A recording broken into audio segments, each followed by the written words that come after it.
Hey guys, Welcome back to our channel, Plots with a Twist, where we discuss books. amongst other things. And you see, we have a change of scenery. So we are filming in a different location. We're at my house. Right, it's just us today. And my little bookshelf, we just set up right in front of the bookshelf. Don't mind it. It's like, boop, boop, boop. But I got tons of books. So, but anywho, today we thought we'd come back with something I saw floating around, and then we get these questions a lot about, hey, what do I read? I don't really read a lot and things like that. So we thought it would be a good idea to suggest some books for non-readers. So boom, that's what we're going to talk about today. Let's get into it. Okay. You want to start? Sure. Go ahead. I have the home field advantage Right. of having my books. So when I think of non-readers, for me, I like to suggest things that are really simple to get through, like maybe young adult thrillers, things like that. So that's what my list is going to primarily have. So the first one is, oh, I got some notes. Where these notes come from? Oh, I got it. That's right. To All the Boys I Loved Before by Jenny Han. So this was a very cutesy book that we kept seeing circulated for whatever reason at the time when we chose to read it. And pretty much it's about this girl. She writes letters for her crushes that, you know, unrequited love. And she was wrote them throughout middle school, high school. And pretty much her letters are inadvertently sent out to the gentleman who she wrote them about. So pretty much she is faced with confronting all these guys that she has wrote these letters about. Also, to get, I'm trying to remember, to create a distraction from the letters, she ends up fake dating one of the guys who she wrote the letter to help him, and they kind of helped each other. And of course, you know, a real kind of love blossoms from their situation. But it's a really cute story. It goes into her family. She likes to cook. I would say if you're a non-reader too, and maybe you're a non-baker, she does cook a lot of baked goods throughout the book. And in the back of the book, it actually has cookie recipes. So I was like, ooh, a little added bonus. But yeah, I thought this was a really easy, nice, good pace read. It was kind of exciting, but not too exciting where you're like, too much is going on. Where you're like overwhelmed and too much is going on. It's just a really cute read that I think a non-reader could really get into, and it can help spark that reading journey for them. So To All the Boys I Loved Before, it's a series. So hey, you got 3 books that you can get into. Okay, yeah, that was a good one. I remember that one. My list good. I don't know about your list. My list is okay. So I put on here Husband's Secret by Liane Moriarty. Is that her name? Yeah. So that is. Do I have that book? I don't know, but I know we read it. I think that was the first book that I read by her. And Liane, she has like she wrote Big Little Lies, which became a TV show, a popular TV show. And Husband's Secret is basically about this. What was it about?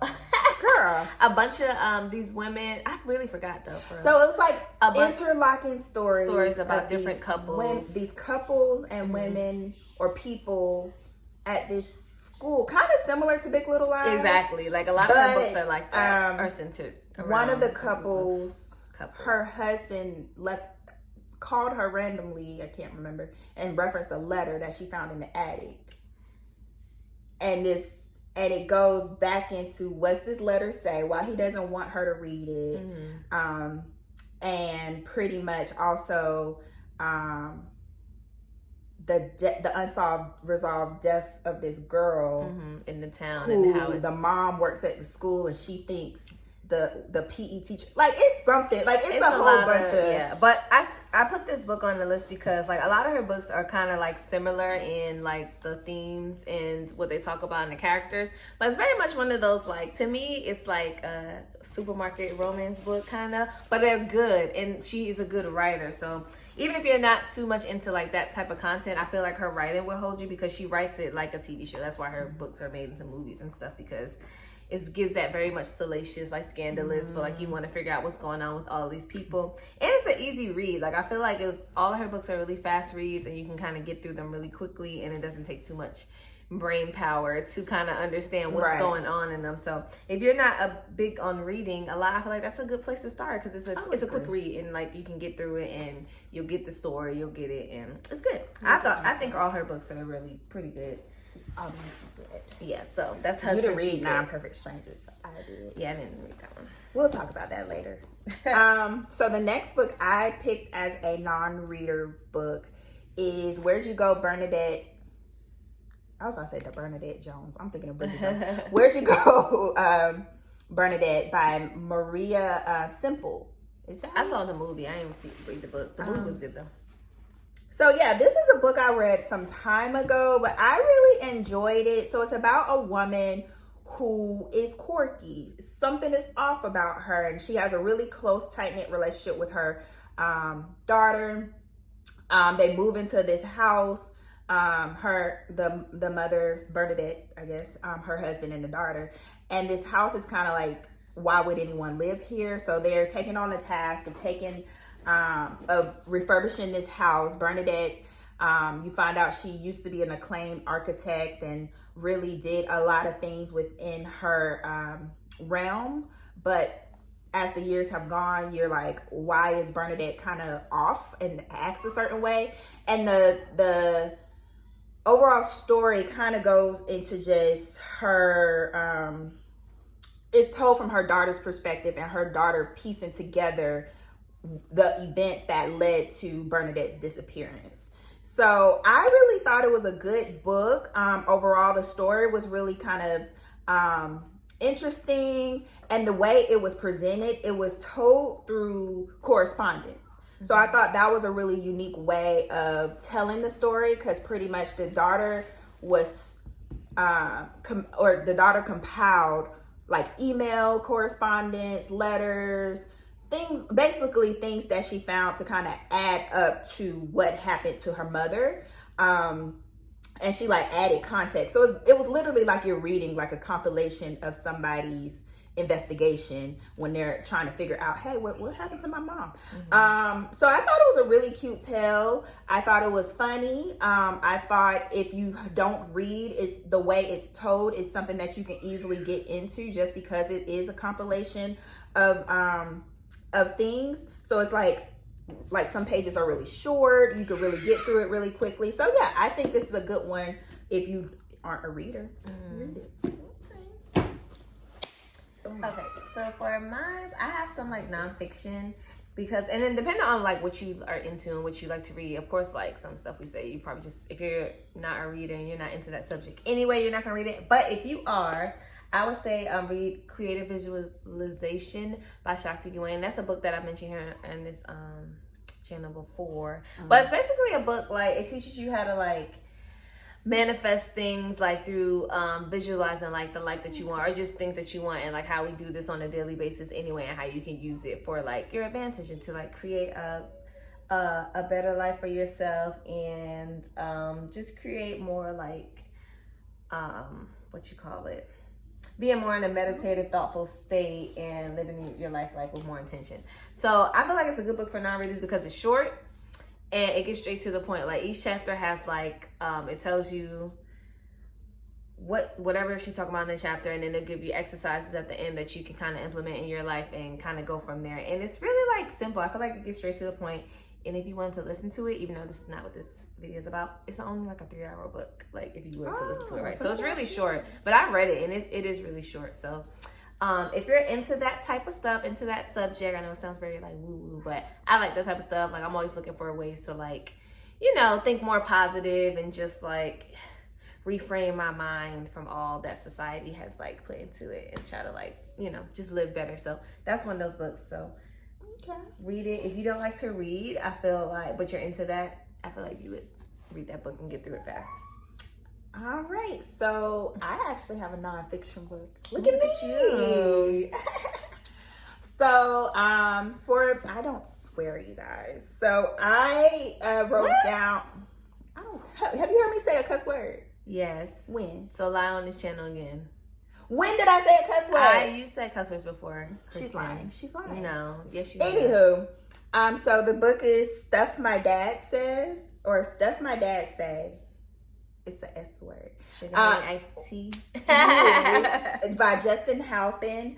So I read that book some time ago, and pretty much it's like a little nonfiction compilation of anecdotes that this guy wrote and compiled together from things that his dad had told him over the years. And it's like really funny, really touching and heartwarming. You learn a little bit. So yeah, it's a really easy read, really short.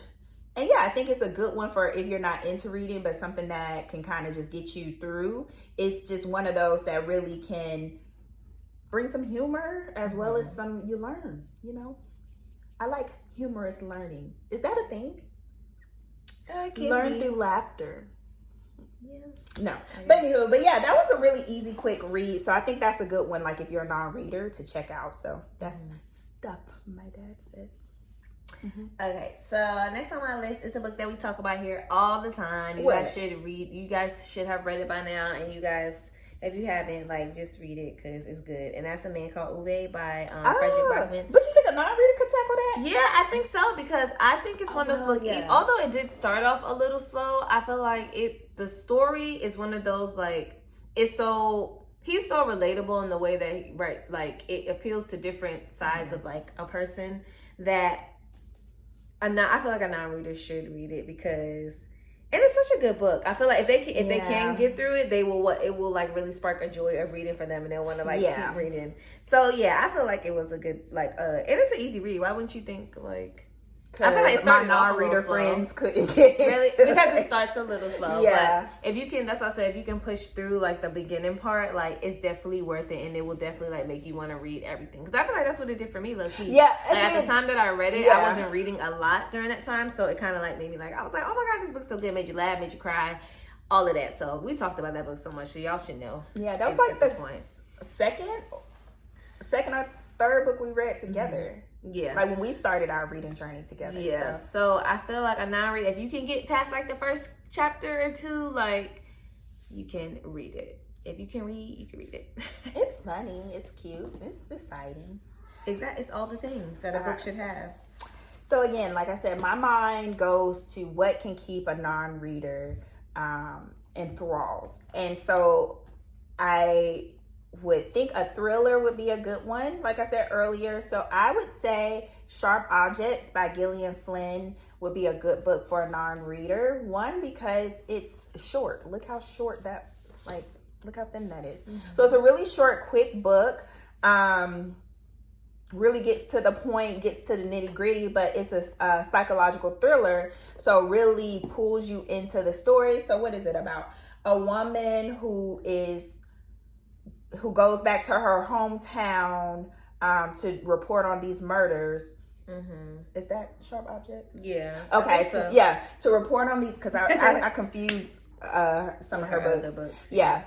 So she goes back to report on these murders. She's a writer, and her editor thought it would be a good idea because she knows the terrain or whatnot.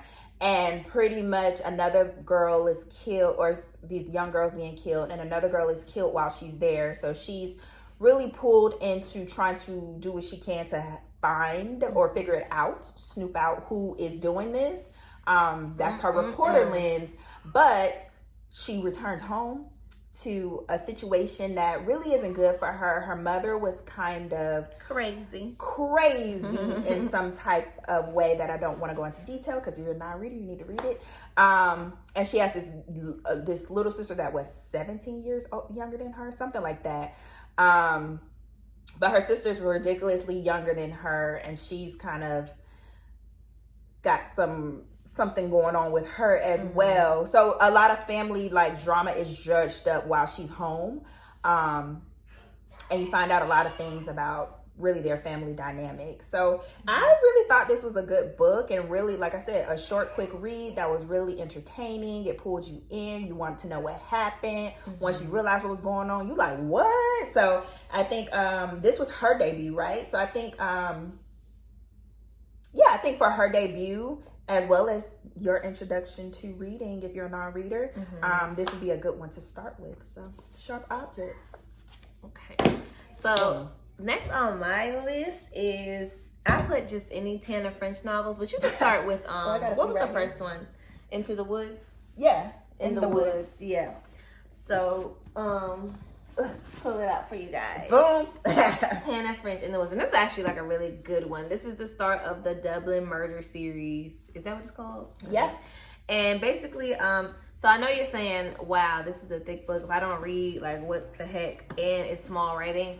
But let me tell you, Tana French has a way of capturing you, and like you will want to read and just see where the story goes, because she tells such a good story. She's so detailed, which can be a little bit annoying because she's kind of like too detailed sometimes. Yeah, but it also makes, I feel like it's good for a non-reader too, because it gives you the full picture. It gives you the full picture, and so it gets your juices flowing as far as like reading and creating the setting in your head.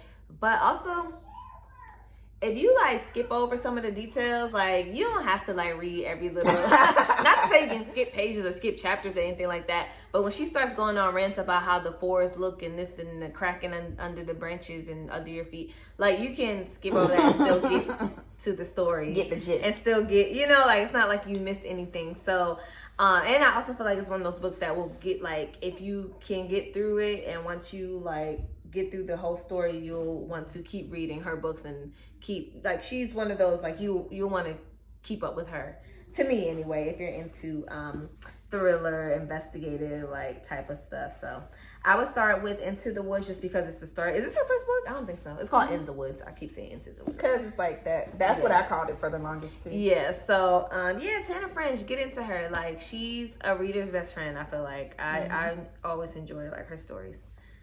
All right, so the last book I have, so I think my choices are a little diverse.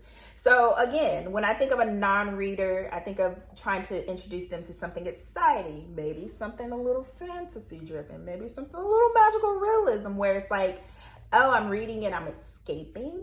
Wow, this is what this is about. This is why people do this. So I think that's what I like about Tana French books, though. Well, yeah, you can escape. Yeah.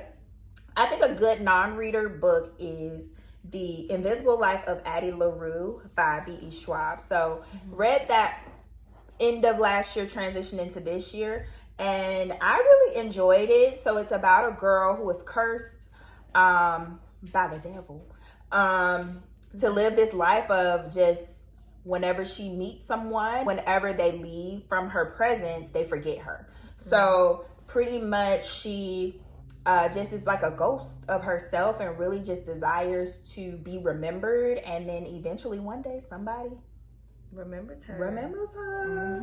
So I think this was a good one because, one, it was, like I said, a little bit fantasy, magical realism based. So it gives you kind of like, you know, a little dose of that without too much. Because I know some fantasy-based books can be a little overwhelming for non-readers. Like Doom. Why'd you even read that? I didn't even finish it, but I just, But anywho, but it's also exciting. You wanted to know what happened. The writing is beautiful. She really did a good job of capturing just various elements to really make you want to continue the story. It is probably one of the lengthier books out of the ones I mentioned, but I think the way the story is told and just everything that goes on in the story is enough for a non-reader to really hang in there and want to finish it. So I think that's a good one for a non-reader. So these are I know our channel, probably people who watch and read. So tell your friends about these books. Yeah, so for sure. So last one on my list is going to be, Kristen just brought it to my mind, The Fire on High by Elizabeth Acevedo. And that book is so good. It's a young adult novel, but it's basically about this young girl who's in her last year of high school, and she already have a daughter. She already has a child, and like, but she is a good cook, and she is wanting to go to culinary school, but she has all these obstacles going because she's obviously a young teen mom, and she has a job, but she's trying to like support like her family. I think she's living with her grandmother at the time. So yeah, she just has like a lot going on. I think she's in New York. Look, I'm like, I forget, but I remember. And that was like your favorite last year. But you know I got a bad memory when it comes or to not books. last year, whatever year we. But I did really enjoy that book, and I feel like it's good for non-readers because the way it's written, it's kind of like almost like poetry style, and some of the format is really short in each of the pages, so you can get through it really quickly. Like I said, it's a young adult novel, so it's kind of like, I feel like it's. Well, her writing style is simple anyway, but still poetic. Yeah, that was a little bit more. It was still poetic, but it was a little bit more of a novel. Yeah, it's than still her novel. other books. So, and it's really easy to get through, and it's very like I like the way she writes because you are interested in these young girls' story, and you want to see like how they make it out of this, like what's gonna happen. And it's really short. Like you can get through that book in like a week, literally. Like, you don't think so? Yeah, I was gonna say. So yeah, but With the Fire on High, and also check out Poet X if you like that. And you're a non-reader and you enjoy With the Fire on High, I would check out her other books too. She has another one too. I forget. Clap that when we just you read. land. Yeah, all of them. I feel like for non-readers, her books are good because they are. I don't know. They're simple in a way. So yeah. All right. Well, that's really it for this video. We thought we'd just give. Hopefully some people some suggestions or what's recommended to their friends, or if you don't know what to read, or if you're struggling getting back into reading. So yeah, that's what we wanted to do. So like this video, comment down below some other non-reader books you think are good to spark that reading journey for someone. Subscribe, ring the bell, and we'll be back next time. Bye.